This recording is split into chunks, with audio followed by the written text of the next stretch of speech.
My name's Brian Winkler. I'm running for City Council, seat number 1 in Coeur d'Alene. And right now, these people are out here. They are protesting a 5G tower. If you look right there, I don't know, can you move the camera? If you look right there, they're scheduled to put a 5G tower. And this has been a very controversial issue in Coeur d'Alene. You had Potlatch Hill, where the neighborhood rejected the 5G tower. And then you have it here. People are pushing back against that. You had one by Lakewood High School, too. Where people just didn't want one because there's evidence of the health effects, the radiation.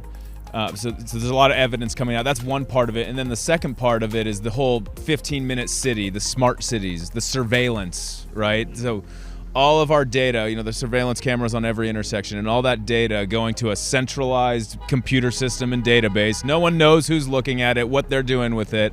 So we fully oppose the concept of smart cities and 15-minute cities. We need to look at what Dalton Gardens did. They actually wrote a very firm ordinance to not allow 5G towers in that jurisdiction. So what we need to do in Coeur d'Alene is look at that and see what we can do to mimic that and see how it will apply, at Coeur d'Alene scale.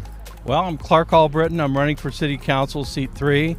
And frankly, we're here listening to the concerns of the people, which oftentimes, like in the case of this 5G tower, happens after the fact, after the decisions are already made, and their voice really doesn't matter because very few people find out, and it's quick and it's over, and they really didn't get to express themselves.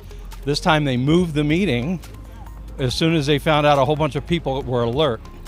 So that shows you what being alert does for you.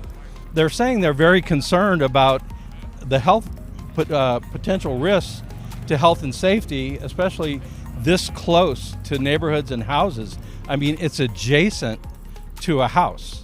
So the distance is just right there in your yard.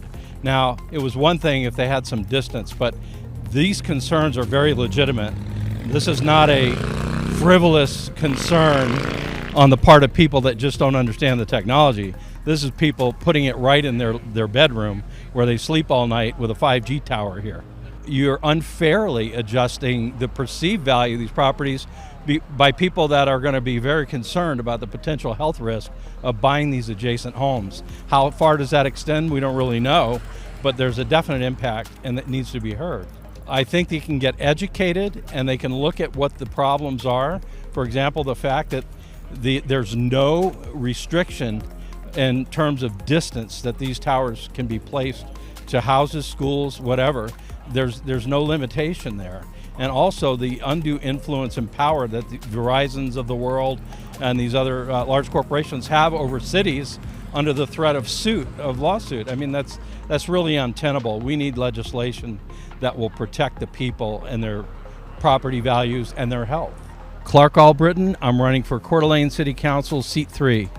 My name is Lisa Rowley, and I'm here because I live a fourth of a mile away from where they're wanting to put this cell phone tower in our neighborhood and to just destroy our whole neighborhood.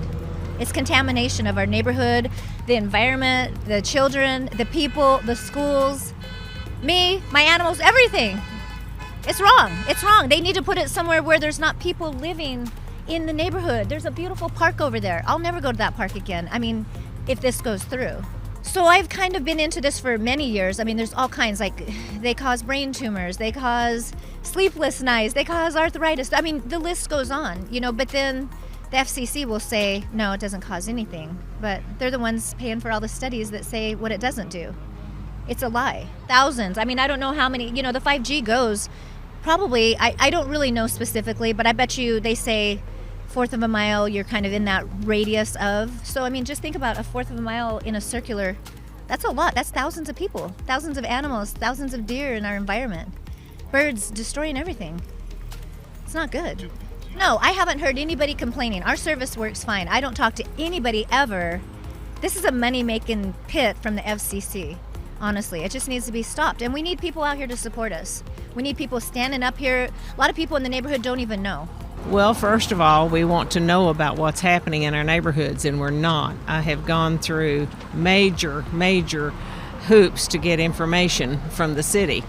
And whatever form I fill out, I need another one. And so we just found out about this on Friday, and we want to be informed. This is a wonderful neighborhood. Coeur d'Alene is a wonderful city. but we need to take back control. It's not healthy. Why would you put a 95-foot tower on top of a major gas line? And that's Williams Petroleum property out of Tulsa, Oklahoma, where I lived for 20 years. Always lightning, and if you had a huge windstorm, ice storm, where do you go? Where does it go when it starts going over?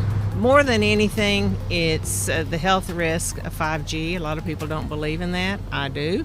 But it's to be left out of the loop as a taxpayer for this city. If we know ahead of time, then we can protest and say what we want to say and be involved in the process. The way it is now, no. And yes, it will. It will affect property values.